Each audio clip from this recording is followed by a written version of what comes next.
तो दोस्तों, भारत के साथ एक बहुत बढ़िया चीज देखने को मिल रही है कि पश्चिमी ताकतें भारत के साथ मिलकर कुछ और करना चाह रही है, लेकिन उन्हीं के द्वारा उठाए गए उल्टे सीधी कदमों से बार बार खेल पलट जा रहा है।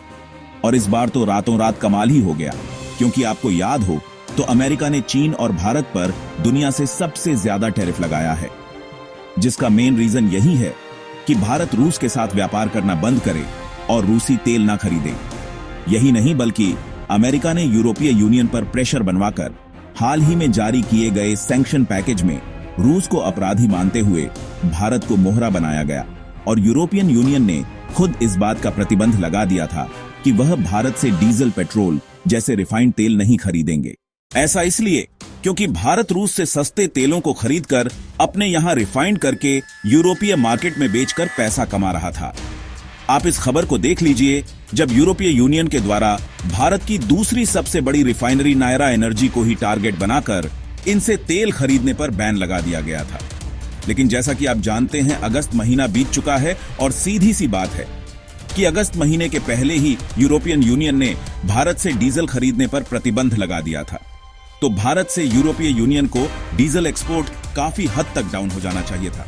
लेकिन बीते अगस्त महीने में यूरोपियन यूनियन द्वारा भारत से खरीदे गए डीजल का जो आंकड़ा सामने आया है, उसने न सिर्फ अमेरिका की नींद उड़ा दिया है, बल्कि दुनिया की बड़ी बड़ी थिंक टैंक तक हैरान है कि आखिरकार भारत के साथ रातों रात हर फैसले का खेल उल्टा क्यों हो जाता है।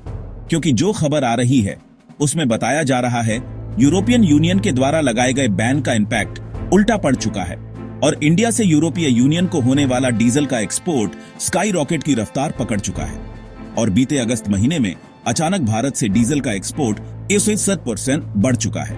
यानी कि आप समझ सकते हैं कि भारत के द्वारा यूरोपियन यूनियन में डीजल का एक्सपोर्ट केवल 2 गुना ही नहीं हुआ है, बल्कि 2 गुने से भी ज्यादा बढ़ चुका है।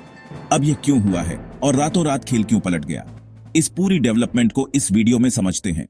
लेकिन आगे बढ़ने से पहले इस वीडियो को लाइक करके चैनल को सब्सक्राइब जरूर कर लीजिए, क्योंकि यह आपके लिए तो 1 सेकंड का काम है, लेकिन इससे हमारी काफी बड़ी मदद होती है।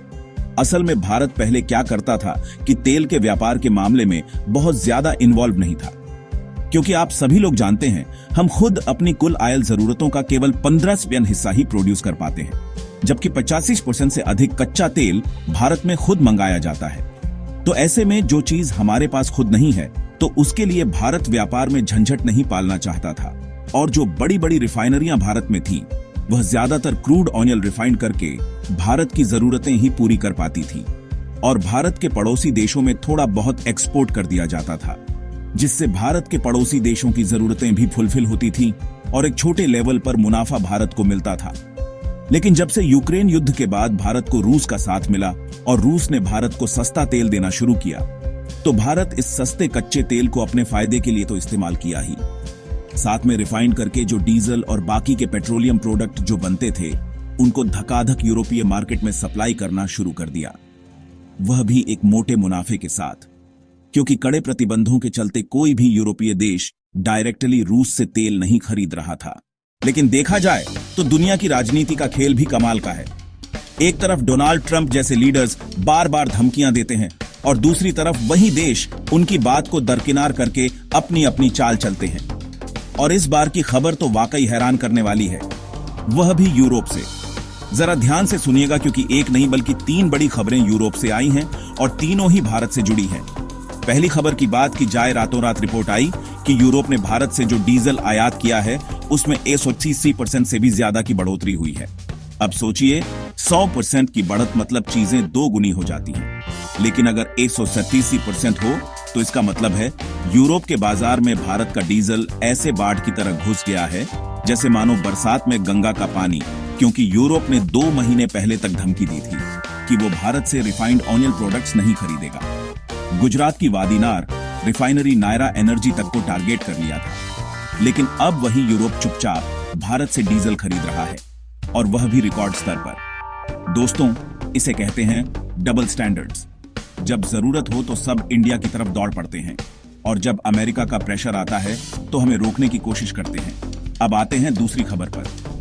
जर्मनी के विदेश मंत्री भारत दौरे पर आए। मुलाकात हुई एस जयशंकर से।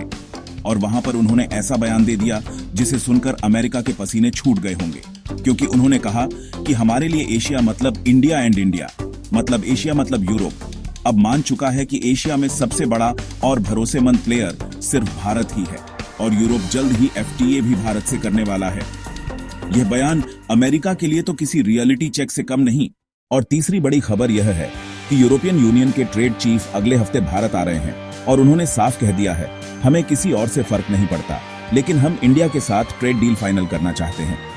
यहां तक कि उन्होंने टाइमलाइन भी दे दी कि यह काम होगा साल खत्म होने से पहले। दोस्तों सोचिए, जब अमेरिका बार बार भारत पर प्रेशर बना रहा है, तब यूरोप उल्टा दौड़ रहा है हमारी तरफ। ये वही यूरोप है जो 2 महीने पहले तक हमें घेरने में अमेरिका का साथ दे रहा था। अब सवाल यह है कि यह सब कुछ अमेरिका के लिए क्यों बड़ी परेशानी है, क्योंकि कुछ दिन पहले ही ट्रंप ने यूरोपियन लीडर्स को बुलाकर कहा था कि इंडिया से तेल और गैस मत लो, लेकिन यूरोप ने उनकी बात को हवा में उड़ा दिया। और ध्यान रखिए, अभी तो ठंडी शुरू भी नहीं हुई है। आने वाले महीनों में यूरोप को हीटिंग ऑयल और डीजल की जरूरत और बढ़ेगी, यानी भारत से उनका इंपोर्ट और भी बढ़ेगा। 2022 में जब रूस यूक्रेन युद्ध शुरू हुआ था, तब अमेरिका यूरोप का प्राइम एनर्जी सप्लायर बनने का सपना देख रहा था, लेकिन आज भी यूरोप का भरोसा भारत पर है, अमेरिका पर नहीं। फिलहाल यूरोप का जो भारत के साथ फ्री ट्रेड एग्रीमेंट होने जा रहा है, इसको लेकर अब आप सोचिए यह कितनी बड़ी बात है, क्योंकि भारत और यूरोप के बीच लंबे समय से एफटीए पर बातचीत चल रही थी, लेकिन कभी ना कभी अटक जाती थी। लेकिन अब दोनों तरफ से अर्जेंसी दिख रही है। भारत ने अमेरिका के साथ विवाद के समय ही यूरोप की तरफ झुकाव दिखाया था और अब यूरोप भी उसी लाइन पर चल रहा है। अमेरिका को सबसे बड़ा झटका यहां से लगता है कि अगर ईयू और इंडिया का एफटीए पहले साइन हो गया तो बहुत सारे सेक्टर्स में पहले ही ट्रेड एक्सेस अमेरिका खो देगा, यानी जो फायदा अमेरिका को मिल सकता था अब वो यूरोप ले जाएगा। बाकी आपको क्या लगता है कि अमेरिका भारत पर भरोसा कर रहा है या फिर भारत पर भरोसा करना उनकी मजबूरी बन गई है? अपनी राय कमेंट में जरूर बताएं और इस वीडियो को एक लाइक करके चैनल को सब्सक्राइब जरूर कर लीजिए ताकि उन्हें भी जानकारी मिल सके। इसी तरह और भी नॉलेजेबल वीडियो देखने के लिए चैनल को सब्सक्राइब करके बेल आइकन को ऑल पर जरूर सेलेक्ट करें। जय श्री राम।